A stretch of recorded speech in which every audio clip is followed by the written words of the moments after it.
ತೆರೆ ಮೇಲೆ ಬರ್ತಾ ಇದೆಯಾ ದರ್ಶನ್ ಕಥನ. ಥೇಟ್ ಅದೇ ಕತೆ.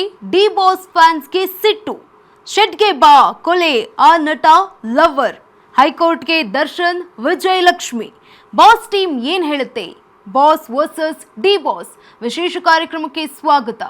ನನ್ನ ಜೊತೆ ನನ್ನ ಕೊಲಿಗ್ ಕೂಡ ಇದ್ದಾರೆ, ಚಂದನ ಕಾರ್ಯಕ್ರಮಕ್ಕೆ ಸ್ವಾಗತ.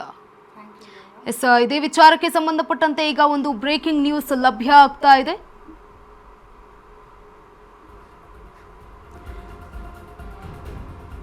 ತೆರೆ ಮೇಲೆ ಬರ್ತಾ ಇದೆಯಾ ರೇಣುಕಾಸ್ವಾಮಿ ಕೊಲೆ ಕತೆ. ರೇಣುಕಾಸ್ವಾಮಿ ಕೊಲೆಯನ್ನೇ ಹೋಲುವ ಸಿನಿಮಾ. ದರ್ಶನ್ ಪವಿತ್ರ, ರೇಣುಕಾಸ್ವಾಮಿ ಹೋಲುವ ಪಾತ್ರಗಳು. ಥೇಟ್ ಅದೇ ಕತೆ. ದರ್ಶನ್ ಫ್ಯಾನ್ಸ್ಗೆ ಸಿಟ್ಟು. ಅಲ್ಲೂ ಕೊಲೆ ಇಲ್ಲೂ ಕೊಲೆ, ಅಲ್ಲೂ ಲವರ್ ಇಲ್ಲೂ ಲವರ್. ಇದು ಸ್ಯಾಂಡಲ್ವುಡ್ ಸುಬ್ಬ ಸುಬ್ಬಿ ಲವ್ ಸ್ಟೋರಿನ. ಹೈಕೋರ್ಟ್ ಮೊರೆ ಹೋದ ದರ್ಶನ್ ವಿಜಯಲಕ್ಷ್ಮಿ. ಹಿಂದೆ ರಿಲೀಸ್ ಆಗಬೇಕಿದ್ದ ಬಾಸ್ ಸಿನಿಮಾ ಮುಂದೂಡಿಕೆ. ಚಿತ್ರದ ಬಿಡುಗಡೆಗೆ ಕೋರ್ಟ್ ತಡೆ, ಚಿತ್ರತಂಡ ತಲ್ಲಣ. ತೆರೆ ಮೇಲೆ ಬರ್ತಾ ಇದೆಯಾ ರೇಣುಕಾಸ್ವಾಮಿ ಕೊಲೆ ಕತೆ ಅನ್ನುವಂತಹ ಪ್ರಶ್ನೆ. ರೇಣುಕಾಸ್ವಾಮಿ ಕೊಲೆಯನ್ನೇ ಹೋಲುವ ಸಿನಿಮಾನ ಇದು. ದರ್ಶನ್ ಪವಿತ್ರ, ರೇಣುಕಾಸ್ವಾಮಿ ಪಾತ್ರಗಳು. ಥೇಟ್ ಅದೇ ಕತೆ. ದರ್ಶನ್ ಫ್ಯಾನ್ಸ್ಗೆ ಈಗ ಸಿಟ್ಟು. ಅಲ್ಲೂ ಕೊಲೆ ಇಲ್ಲೂ ಕೊಲೆ, ಅಲ್ಲೂ ಲವರ್ ಇಲ್ಲೂ ಲವರ್.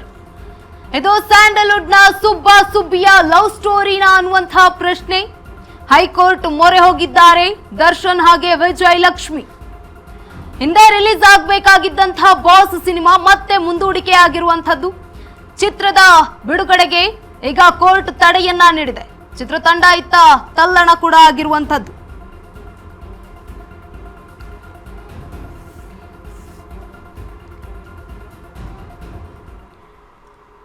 ಎಸ್, ಇದೇ ವಿಚಾರವಾಗಿ ಮಾತನಾಡೋದಕ್ಕೆ ನಮ್ಮ ಸ್ಟುಡಿಯೋದಲ್ಲಿ ನಮ್ಮ ಕಾರ್ಯಕ್ರಮದ ಜೊತೆ ಇದ್ದಾರೆ ನಿರ್ದೇಶಕರಾಗಿರುವಂತಹ ವಿ ಲವ ಅವರಿದ್ದಾರೆ. ಸರ್, ಕಾರ್ಯಕ್ರಮಕ್ಕೆ ಸ್ವಾಗತ.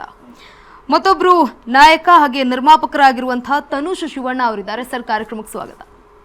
ಎಸ್, ಏನ್ ಹೇಳ್ತೀರಾ ಸರ್? ಹೈಕೋರ್ಟ್ ಈಗ ತಡೆಯನ್ನ ನೀಡಿರುವಂತದ್ದು, ಇವತ್ತು ಸಿನಿಮಾ ರಿಲೀಸ್ ಆಗ್ಬೇಕಾಗಿರುವಂತದ್ದು. ತಡೆ ಕೊಟ್ಟಿಲ್ಲ, ಹೈಕೋರ್ಟ್ ಅಪೀಲ್ ಹಾಕಿದ್ದಾರೆ. ಕೇಸ್ ಅರ್ಜೆಂಟ್ ಆಗಿದೆ ಅಷ್ಟೇ, 23ಗೆ ಅರ್ಜೆಂಟ್ ಆಗಿದೆ, ಸ್ಟೇ ಏನಾಗಿಲ್ಲ ಮೇಡಮ್. ಓಕೆ ಸರ್, ಈ ಬಾಸ್ ಸಿನಿಮಾ ಡಿ ಬಾಸ್ ಕಥೆಯನ್ನ ಹೋಲುತ್ತೆ ಅಂತ ಈಗ ಮಾತುಕತೆಗಳು ಬರ್ತಾ ಇದೆ. ಜೊತೆಗೆ ಟ್ರೈಲರ್ ಅನ್ನ ಗಮನಿಸಿದಾಗ ಅಲ್ಲಿ ಏನಾಗಿತ್ತೋ ಅಲ್ಲಿರುವಂತಹ ಪಾತ್ರಗಳಾಗಿರ್ಬೋದು ಅಥವಾ ಒಂದಷ್ಟು ಕ್ಲಿಪ್ಸ್ಗಳನ್ನ ನೋಡಿದಾಗ ಗಮನಿಸಿದಾಗ ಸಿಮಿಲಾರಿಟಿ ಇದೆ, ಹೋಲುವ ಪಾತ್ರಗಳಿದೆ. ಏನು ಹೇಳ್ತೀರಾ ಈ ಬಗ್ಗೆ? ಮೇಡಮ್, ನಾನು ಫಸ್ಟ್ ಆಫ್ ಆಲ್ ಹೇಳೋದೇನೆಂದರೆ, ಇದು ಕಾಲ್ಪನಿಕ ಕಥೆಯ ಚಿತ್ರ. ಇದು ನಾನು ಯಾವುದೇ ಒಂದು ಸತ್ಯ ಘಟನೆಗಳನ್ನ ತೊಗೊಂಡು ಮಾಡಿಲ್ಲ. ದಯವಿಟ್ಟು ಸಿನಿಮಾ ನೋಡಿದಲ್ಲೇ ಯಾರು ಕೂಡ ನಿರ್ಧಾರಕ್ಕೆ ಬರಬೇಡಿ. ಇದು ನಿರ್ದೇಶಕನ ಕಾಲ್ಪನಿಕ ಕಥೆಯಲ್ಲಿ ಮಾಡಿರುವಂಥ ಚಿತ್ರ. ದಯವಿಟ್ಟು ಸಿನಿಮಾ ನೋಡಿ ನಂತರ ತಾವು ನಿರ್ಣಯಕ್ಕೆ ಬನ್ನಿ ಅಂತ ನಾನು ರಿಕ್ವೆಸ್ಟ್ ಮಾಡ್ಕೊತೀವಿ ಮೇಡಮ್. ಓಕೆ ಸರ್, ಈಗ ಟ್ರೈಲರನ್ನು ನೋಡಿದ್ರೆ ಅಥವಾ ನಿಮ್ಮ ಪೋಸ್ಟರನ್ನು ನೋಡಿದ್ರೆ ಅದು ಸಾರಿ ಹೇಳ್ತಾ ಇದೆ ಇದು ಮೇರು ನಟನ ಒಂದು ಲೈಫ್ ಸ್ಟೋರಿ ಅಂತ. ಅಂದರೆ ಅವರ ಜೀವನದಲ್ಲಿ ಆಗಿರುವಂಥ ಒಂದು ಭಾಗವನ್ನೇ ಅವ್ರು ಸಿನಿಮಾ ಮಾಡಿದ್ದಾರೆ ಅಂತ. ನಾವು ಟ್ರೈಲರ್ ನೋಡಿದ್ರೆ ಎಂಥ ಅಭಿಮಾನಿಗೂ ಅನಿಸುತ್ತೆ ಇದು ದರ್ಶನ್ ಅವರ ಸಿನಿಮಾ ಅಂತ. ಇದಕ್ಕೇನು ಹೇಳ್ತೀರಾ ಸರ್? ಅಂದರೆ ಟ್ರೈಲರ್ ಬಿಡುಗಡೆ ಮಾಡಬೇಕಾದ್ರೆ ನಿಮಗೆ ಗೊತ್ತಿರುತ್ತೆ, ನೀವು ಅದನ್ನು ಚೆಕ್ ಮಾಡಿರ್ತೀರಾ, ನೋಡಿರ್ತೀರಾ. ಏನು ಹೇಳ್ತೀರಾ ಇದಕ್ಕೆ? ಈಗ ದರ್ಶನ್ ಅವ್ರದ್ದೇ ಸಿನಿಮಾ ಲೈಫ್ ಸ್ಟೋರಿ ಅಂತಲೇ ಸಾಕಷ್ಟು ಜನ ಹೇಳ್ತಾ ಇರೋದ್ರಿಂದ. ಮೇಡಮ್, ಅದು ಟ್ರೈಲರ್ ಅಲ್ಲ, ಟೀಸರು. ಓಕೆ. ಆಮೇಲೆ ಇವಾಗ ಸಿನಿಮಾ ಯಾರು ನೋಡಿಲ್ಲ.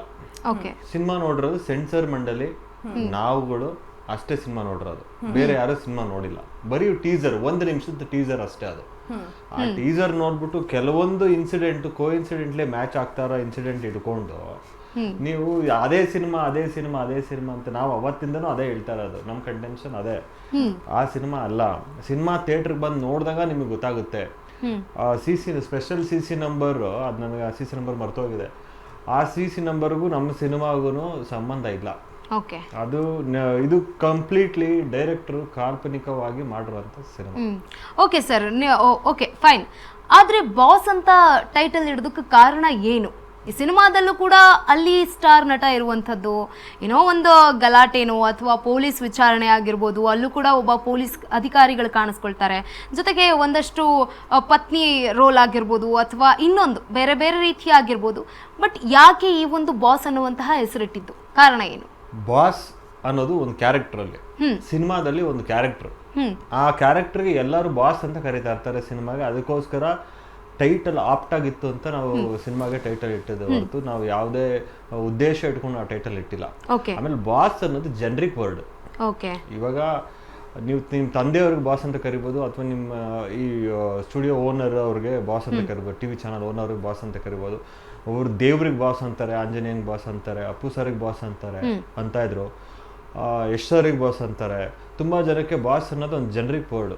ಹೌದು, ಅದನ್ನ ಯಾರು ಬೇಕಾದ್ರೆ ಕರಿಬಹುದು. ಬಟ್ ಆದ್ರೆ ದರ್ಶನ್ ಫ್ಯಾನ್ಸ್ ಹೇಳೋದು ಡಿ ಬಾಸ್ ಬಿಟ್ರೆ ಬೇರೆ ಇನ್ಯಾವ ಬಾಸು ಇಲ್ಲ ಅಂತ ಹೇಳ್ತಾರಲ್ಲ, ನೀವು ಅದಕ್ಕೆ ಏನ್ ಹೇಳ್ತೀರಾ? ಹಂಗೇನಿಲ್ಲ ಮೇಡಮ್, ಎಲ್ರು ಅವರು ಬಾಸೇನೆ. ಡಿ ಬಾಸ್ ಅಂತ ನಾವು ಇಟ್ಟಿಲ್ಲ ಅಲ್ಲ, ಬರೀ ಬಾಸ್ ಅಂತ ಇರೋದು. ಸರ್ ಆದ್ರೆ ಟೀಸರ್ ನಲ್ಲಿ ಕಟ್ಔಟ್ ಕಾಣಿಸುತ್ತೆ ನಮ್ಗೆ, ಅಂದ್ರೆ ಒಂದು ಸಿನಿಮಾ ಥಿಯೇಟರ್ ಮುಂದೆ ದೊಡ್ಡ ಕಟ್ಔಟ್, ಅದ್ರ ಮುಂದೆ ಅಭಿಮಾನಿಗಳೆಲ್ಲ ಬಾಸ್ ಬಾಸ್ ಬಾಸ್. ಅದು ಟೀಸರ್ ಅಲ್ಲಿ ನಮ್ಗೆ ಡಿ ಬಾಸ್ ಅಂತಾನೆ ಕೇಳಿಸುತ್ತೆ. ಸಿನಿಮಾ ಸ್ಟಾರ್ ಒಬ್ರಿಗೆ ಕಟ್ಔಟ್ ಆಗಲ್ಲ, ಒಬ್ಬ ಪೊಲಿಟಿಷಿಯನ್ಗೂ ಆಗ್ತಾರೆ. ಥಿಯೇಟರ್ ಇಲ್ಲ, ನೀವು ದಯವಿಟ್ಟು ಗಮನಿಸಿ. ಬಟ್ ಒಬ್ಬ ಯಾರು ಸೆಲೆಬ್ರಿಟಿ ಇರ್ತಾರೆ, ಇಲ್ಲ ಒಬ್ಬ ಅಭಿಮಾನಿಗೂ ಇವತ್ತು ಪ್ರತಿಯೊಬ್ಬರೂ ಹಾಕೊಂತಾರೆ. ಒಬ್ಬ ಸತ್ತಿರೋನ್ಗೂ ಹಾಕ್ತಾರೆ, ಹುಟ್ಟಿರೋನ್ಗೂ ಹಾಕ್ತಾರೆ, ಎತ್ತರಕ್ಕೆ ಬೆಳೆದಿರೋರ್ಗೂ ಹಾಕ್ತಾರೆ. ಹೀಗಿರ್ಬೇಕಾದ್ರೆ ನೀವು ಅದನ್ನು ಸುಮ್ಮನೆ ನಿಮ್ಮ ಇಮ್ಯಾಜಿನೇಷನಲ್ಲೇ ಏನು ದಯವಿಟ್ಟು ಡಿಸೈಡ್ ಮಾಡಬೇಡಿ, ಡೈರೆಕ್ಟ್ ಇಮ್ಯಾಜಿನೇಷನ್ಗೆ ಬನ್ನಿ. ನಾವು ಕೂಡ ಡಿ ಬಾಸ್ ಅವ್ರ ಫ್ಯಾನ್ ಐ ಆಮ್. ಹಾಗಾಗಿ ನಾವು ಡಿ ಬಾಸ್ ಬಗ್ಗೆ ಈಗಲೂ ಕೆಟ್ಟದ್ದು ಯೋಚನೆ ಮಾಡಲ್ಲ, ಮುಂದಕ್ಕೂ ಯೋಚನೆ ಮಾಡಲ್ಲ. ಅವ್ರು ಯಾವತ್ತಿದ್ರು ಡಿ ಬಾಸ್ ಸರ್. ಈಗ ಟ್ರೂ ಇನ್ಸಿಡೆಂಟ್ಸ್ ಅಂತ ಹಾಕಿದ್ದೀರಾ, ಅಂದರೆ ಬೇಸ್ಡ್ ಆನ್ ಟ್ರೂ ಇನ್ಸಿಡೆಂಟ್ ಅನ್ನೋ ಥರ ಫಸ್ಟೇ ಬರುತ್ತೆ ಡಿಸ್ಕ್ಲೈಮರ್ ರೀತಿಯಲ್ಲಿ. ಈಗ ಒಂದು ಕತೆ ಆಗ್ತಿದೆ ಅಂದಾಗ, ಅಥವಾ ನಮ್ಮ ಕನ್ನಡದಲ್ಲೇ ಅಥವಾ ಬೇರೆ ಭಾಷೆಯಲ್ಲಿ ತೊಗೊಂಡ್ರು ಈ ರೀತಿಯಾದಂಥ ಒಂದು ಸಿನಿಮಾಗಳು ಬರ್ತಿದೆ ಬೇಸ್ಡ್ ಆನ್ ಸ್ಟೋರೀಸ್ ಅಂದಾಗ, ಅದಕ್ಕೆ ಫಸ್ಟೇ ಹೇಳ್ತಾರೆ ಇಂಥ ಕತೆ ಅಂತ. ಫಾರ್ ಎಕ್ಸಾಂಪಲ್ ಹೇಳೋದಾದ್ರೆ, ಹಿಂದೆ ವೆಬ್ ಸೀರೀಸ್ ಬಂತು ರಂಗಬಿಲ್ಲ ಕೇಸ್ ಅಂತ ಹೇಳಿ, ಅದು ಯಾವ ಕೇಸ್ ಅನ್ನೋದು ನಮಗೆ ಗೊತ್ತಿದೆ. ಸೊ ಇದು ಯಾವ ಕೇಸ್ಗೆ ನೀವು ಪಾಯಿಂಟ್ ಆಫ್ ಮಾಡಿ ಹೇಳ್ತಿದ್ದೀರಾ? ಬೇಸ್ಡ್ ಆನ್ ಟ್ರೂ ಇವೆಂಟ್ಸ್ ಅಂದರೆ ಸಮಾಜದಲ್ಲಿ ಅನೇಕ ಘಟನೆಗಳು ನಡೆದಿರುತ್ತೆ. ಹಂಗಂದ್ರೆ ರಿಯಲ್ ಸ್ಟೋರಿ ಅಂತ ಅಲ್ಲ. ಈಗ ಯಾರೋ ಒಬ್ಬ ರೋಡಲ್ಲಿ ಹೋಗ್ತಿರ್ತಾನೆ, ಒಂದು ಆಕ್ಸಿಡೆಂಟ್ ಆಗೋಗಿರುತ್ತೆ, ಅದೊಂದು ಸೀನು. ನೆಕ್ಸ್ಟ್ ಇನ್ನೆಲ್ಲೋ ಚರಂಡಿಯಲ್ಲಿ ಒಂದು ಹೆಣ ಸಿಗುತ್ತೆ, ಅದೊಂದು ಸೀನು. ಇಲ್ಲಿ ಯಾರೋ ಕಪಾಳು ಕೊಡಿತಾರೆ, ಅದೊಂದು ಸೀನು. ಯಾರೋ ಲವ್ ಮಾಡ್ತಿರ್ತಾರೆ, ಬ್ರೇಕಪ್ ಆಗಿರ್ತಾರೆ. ಇಂಥ ಘಟನೆಗಳು ಸಮಾಜದ ಸಾವಿರಾರು ಘಟನೆಗಳು ಕಣ್ಣಲ್ಲಿ ನೋಡಿರ್ತೀವಿ. ಅಂಥ ಘಟನೆಗಳಿಂದ ಪ್ರೇರೇಪಿತನಾಗಿ ನನ್ನ ಕಾಲ್ಪನಿಕ ಕಥೆ ಮಾಡಿರೋದು. ಕೆಳಗಡೆ ನಾವು ಟೀಸರ್ ಡಿಸ್ಕ್ರಿಪ್ಷನ್ ಅಲ್ಲಿ ಹಾಕಿದೀವಿ, ಕಾಲ್ಪನಿಕ ಅಂತ ನೀವು ಹೇಳ್ತೀರಾ, ಆದ್ರೆ ಸತ್ಯ ಕಥೆ ಅಂತ ಯಾಕೆ ಲೈನ್ ಹಾಕಿರೋದು? ಅಲ್ಲಲ್ಲ, ನೀವು ಅದನ್ನ ನೀವು ಜಸ್ಟ್ ಅಲ್ಲಿ ನೋಡಿದಿರ, ಕೆಳಗಡೆನ ನಾವು ಯೂಟ್ಯೂಬಲ್ಲಿ ಹಾಕಿರೋ ಟೀಸರ್ ಡಿಸ್ಕ್ರಿಪ್ಷನ್ ಅಲ್ಲಿ ಹಾಕಿದೀವಿ. ಮತ್ತೆ ಇದರಲ್ಲಿ ಅಲ್ಟಿಮೇಟ್ ಫೇಸ್ ಆಫ್ ಅಂತ ಹೇಳ್ಬಿಟ್ಟು ಡಾರ್ಕ್ ಸೀಕ್ರೆಟ್ಸ್ ಅಂತ, ಅಂದ್ರೆ the ultimate face off dark secrets ಯಾರ್ದು? ಅಲ್ಲ, ಒಂದು ಕ್ರೈಮ್ ಥ್ರಿಲ್ಲರ್ ಅಂತ ಬಂದಾಗ ಮೇಡಮ್ ತುಂಬ ಇದೇ ರೀತಿ ಬರುತ್ತೆ. ಒಂದು ಕ್ರೈಮ್ ಅಂತ ಮಾಡಿದಾಗ ಡಾರ್ಕ್ ಸೀಕ್ರೆಟ್ಸ್ಗಳು, ಅಲ್ಟಿಮೇಟ್ ಫೇಸ್ ಆಫ್ಸ್ಗಳು ಎಲ್ಲನೂ ಬಂದೇ ಬರುತ್ತೆ. ನೀವೊಂದು ಕ್ರೈಮ್ ಅಂದರೆ ಅದು ಕ್ರೈಮ್ ಅಂದರೆ ಒಂದು ಮರ್ಡ್ರು ಮಾಡಿರ್ತಾನೆ, ಇನ್ನೇನೋ ಒಂದು ಅಫೆನ್ಸ್ಗಳು ಮಾಡಿರ್ತಾರೆ. ಈ ಎಲ್ಲಗಳು ವಿಭಿನ್ನವಾಗಿರ್ತವೆ. ಬಟ್ ಪೊಲೀಸ್ ಇನ್ವೆಸ್ಟಿಗೇಷನ್ ಒಂದೇ ಥರ ಇರ್ತೈತೆ. ಕೆಲವರು ಟೆಕ್ನಿಕಲ್ ಆಗಿ ಒಬ್ಬ ಅಕ್ಯೂಸ್ಡನ್ನ ಅರೆಸ್ಟ್ ಮಾಡ್ತಾರೆ, ಕೆಲವರು ಐ ವಿಟ್ನೆಸ್ ಮೂಲಕ ನೋಡಿದವನು ಬಂದು ಹೇಳಿ ಅರೆಸ್ಟ್ ಮಾಡ್ತಾರೆ. ಸೊ ಡಿಫ್ರೆಂಟ್ ವೇಲಿ ಪ್ಯಾಟ್ರನಲ್ಲಿ ಕ್ರೈಮ್ ನಡೆಯುತ್ತೆ. ಜೊತೆಗೆ ಡಿಫ್ರೆಂಟ್ ಸ್ಟೈಲಲ್ಲೂ ಕೂಡ ಅರೆಸ್ಟ್ ಮಾಡ್ತಾರೆ. ಅದನ್ನು ನಾವು ಈ ಸಿನಿಮಾದಲ್ಲಿ ಬಾಸಲ್ಲಿ ತೋರಿಸಿದ್ದೀವಿ. Sir fine.